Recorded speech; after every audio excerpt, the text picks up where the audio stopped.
All right, so let's let's talk about this Philly Brooklyn game. So based on my notes, what I wrote down, uh, first of all, Harden. Let's keep this in mind. He's a guy that's known to close clubs out and the nightclubs, and he's known not to be in shape, and not really a hard working type of guy. Harden, he's a liability on defense. You can't guard a soul, guys. Anytime he's in front of someone, they get right by him. Like, he just causes so many problems on defense. Like, but the problem is they pay him so much that he has to play. Like, they pay him so much money that they can't sit him on the bench. It's like, bro, it's like the owners, the GMs, like, yeah, he needs to play. We paid all this for him, no matter what. Even if it hurts our team, we need him to play. And that's what it is, guys, because that Terrence or whatever is Maxi guy, the Maxi point guard is better than him. He controls the pace better. He's more under control. He's a more explosive and efficient scorer. Harden, this isn't Harden from 10 years ago. This new version of Harden is something else, guys. Let's see. They take too many bad shots and always. Well, he takes too many bad shots and slows down the offense because when he gets the ball in his hands, everyone's standing there watching him, and he's just dribbling. He dribbles too much. He shoots too much. But one thing my coach, that basketball coach, used to tell me when I was younger, you can always shoot too much. You can always dribble too much. You can even pass too much. But one thing you can never do too much is rebound. You can never rebound too much. So the thing is, he doesn't even do that. So that's the problem. There's no answer for Embiid. The best guy they have guarding him is Claxton, and he's about, 6'9"? That's your center. So the size of Embiid's killing him. They were doubling him all the time for no reason, almost at a fault. Like, you don't just double just to double. You got to double when he's in a scoring position, which they started doing later in the game. Earlier, they were doubling for no reason, and then he was playmaking, hitting guys wide open, so they had to adjust. So Brooklyn has no scores, and they're using role players by committee. That's what I got from that. Because they were in the playoffs with KD, and then they sold everyone, and then they were stuck with their team. Michael Bridges is now their best player, and he's a role player, guys. Let's face it.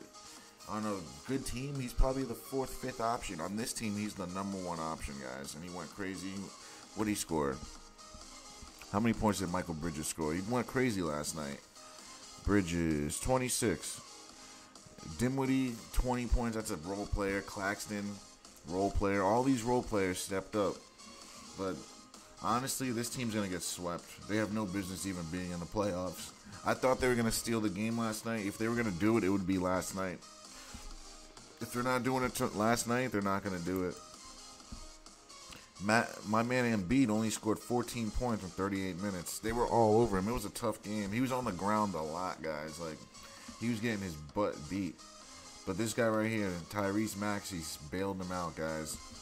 Harden got kicked out for that elbow to the midsection, which I think was scripted. Like, come on now. And then Maxey comes in and basically does what Harden couldn't on the defensive end and offensive end because he's quicker, he's more relentless.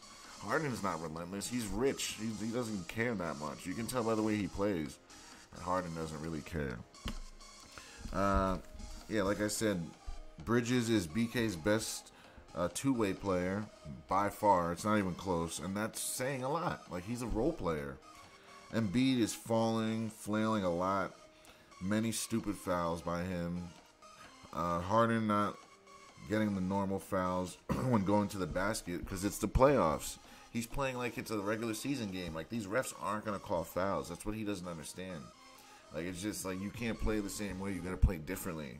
You got to play through your bigs and more efficiently. You can't run to the basket trying to draw contact thinking you're going to get it. That doesn't work in the playoffs. And let's see.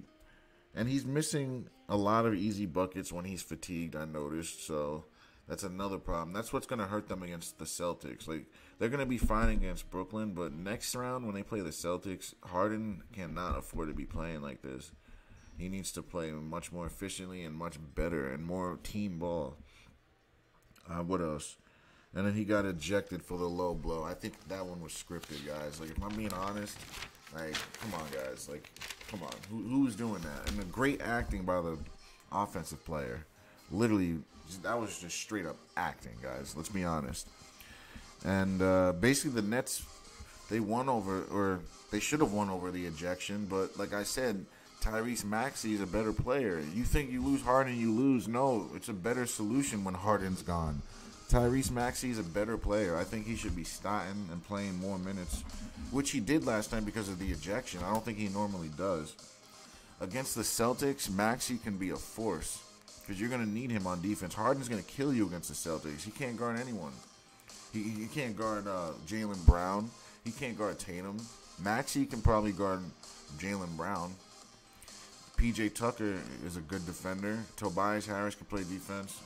It's going to be a decent round, but Boston will probably take care of him because Tatum is really good. But we'll see. We'll see. But honestly, the Philly could make some noise, but I just don't like their play style. I think they play too slow. Boston plays way faster, and they're a little bit quicker, I think. But let's talk about the Kings Golden State game.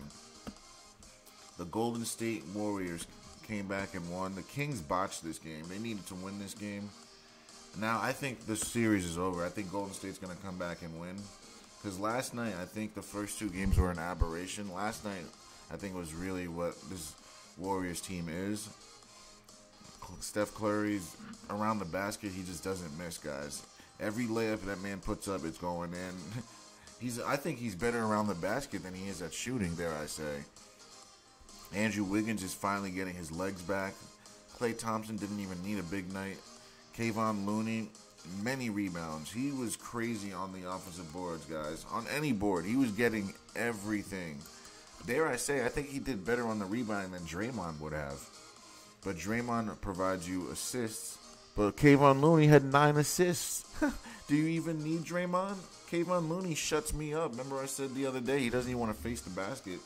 He played a more increased role. I guess Steve Kerr got in his head and told him, man, you got to be a playmaker. You got to take on Draymond's role fully. And I guess he can do that, guys. So this is big time right here, guys. He almost had a double-double and not even scoring points. Jordan Poole, terrible on defense, but he made his shots. I guess they didn't use Gary Payton Jr. this game, which is rather surprising. Unless he was hurt, I'm not sure. That's surprising. You wouldn't expect that. And the Kings, so Sabonis played from the outside, so like the Kings did not use Sabonis properly in that game. The first two games, he's in the paint dominating. Now this game, he's playing on the outside. So that tells me the Kings weren't trying to really win this game and close it out. Why would you play Sabonis on the outside when he's dominating on the inside? There's no big men on the Warriors. Unless they're figuring Kayvon Looney's bigger, so we're going to have more trouble. I think they'd rather play against Draymond because Draymond's smaller. I think that's what we're learning here. So I think they want Draymond back, and then Sabonis can take advantage of Draymond's lack of size because Draymond's only 6'6". I know he's tough. I know he's gritty. But he's a shorter power forward center, guys. He's not a big guy. Sabonis is legitimately 7 feet tall. So keep an eye out for that. De'Aaron Fox had a decent game. He missed a lot of shots. I know he's had 26, but he missed a lot of shots. Malik Monk had a terrible game. That's why they lost. Malik Monk can't play this bad. If he plays this bad, they're going to lose. Because he's basically like their third primary scorer. Like if you have 4 points from him, you're going to lose. So that's basically how they lost. Malik Monk couldn't get going. Harrison Barnes had a good game, but you need Malik Monk to have at least 17 points. He has 17, and you have a different game here. With 20 points even. So that's the ball game. It comes down to like one player. Is he going to step up, or is he going to have a bad game? He didn't step up, and that's how they lost. Now let's talk about this Phoenix game. Where are we here? Phoenix, Clippers. Basically, we got robbed, man. Like I keep saying, we got robbed from a good series. Really, the Clippers are a better team. If Kawhi and Paul George is there, there's no way the Suns are winning, guys. Let's keep it 100 right here. The Suns are not beating the Clippers if Kawhi and Paul George is there. They have trouble when Kawhi is just there. So when they're both there, what do you think is going to happen? They have no strong wing defenders or offensive guys. just like I was saying with Brooklyn, the Clippers were playing with role players this game. Westbrook, I'll admit, Westbrook is a much better fit on this LA team than he was on the Lakers. The Lakers are a much slower half-court team. This team right here, they run more, so this is more Westbrook style. Like, I never understood why LeBron wanted to play with Westbrook. They have two different games, two different styles. Westbrook wants to run up and down the court out of control. LeBron wants to slow it down and read what's going on and set people up and play slow, play smart. That's not Westbrook. Westbrook, that's what he is. 100 miles an hour. Go, go, go, go, go. That's what he is. He has one speed. And it fits better on this team because they have more runners, guys. This would fit better. Kawhi and Paul George are more of a running team, guys. Even though he didn't really get to play with those guys. It'd be nice to see, but I don't think we're going to be able to see it. Westbrook may not even be on the team next year. Kawhi not playing really killed them on the wing. They had no length. And they still only lost by 5.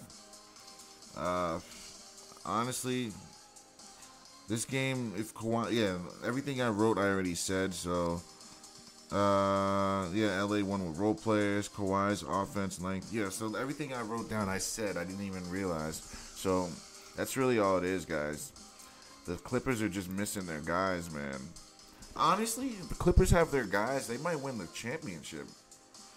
Like, seriously, think about it, man. The Clippers are probably the best made team, and they look at this. They lose by 5, and they're missing their 2 best players, who just so happen to be top 10 NBA players, guys. They're both top 10, top 15 players, and they both didn't play. Norman Powell goes crazy. Westbrook does his thing, and I don't even know who this is. This guy goes crazy, and then no one else. So basically, if those 3 guys didn't play well, you score nothing, guys. Like, I don't even understand how they stood in the game. Did Kawhi not play just to show, hey, you guys need me more than you think? Basically, Kawhi, man, if you were there, then you guys would have won. Kawhi is the X factor, and then Paul George just puts him over the edge. That's what it is, man. Like I said in the other video, the playoffs is not about skills, guys. It's about timing and luck. Because now the Suns are going to beat them, and because all their players are injured. That's what's going to happen. I think the Suns are probably going to win the championship. It's going to be the Suns, the Celtics, Lakers, Warriors. That's it. Maybe the Bucks. Those are the only 5 I can see winning right now. Maybe the Bucks. I got to see more. They're kind of bullying the Miami Heat, so I can't really learn much from this series. There's a few series we're not learning much from. Let me tell you which ones they are. We're going to have to wait till next round to learn about some teams. So the 76ers, we'll learn more about them next round. The Bucks, we're not learning shit from them, so we'll learn more about them. Who else? The Lakers, too. We're going to learn about them as this series goes on. And the Suns, we're going to learn about them. Who else? We know the Celtics are good. Who else are we going to learn about? There was one more team that I feel like is kind of fool's gold. And the Nuggets, I would say. We're going to learn about them next round. Are they really that good, or did they get an easy matchup? That's what we're going to learn. If the Lakers win their series, they're the 7th seed, guys. They're already surpassed expectations. So I would say that we have a lot to learn on those few teams right there. But other than that, guys, thanks for watching. Don't forget to like, share, and subscribe, and we'll go over the next games. Thanks for watching.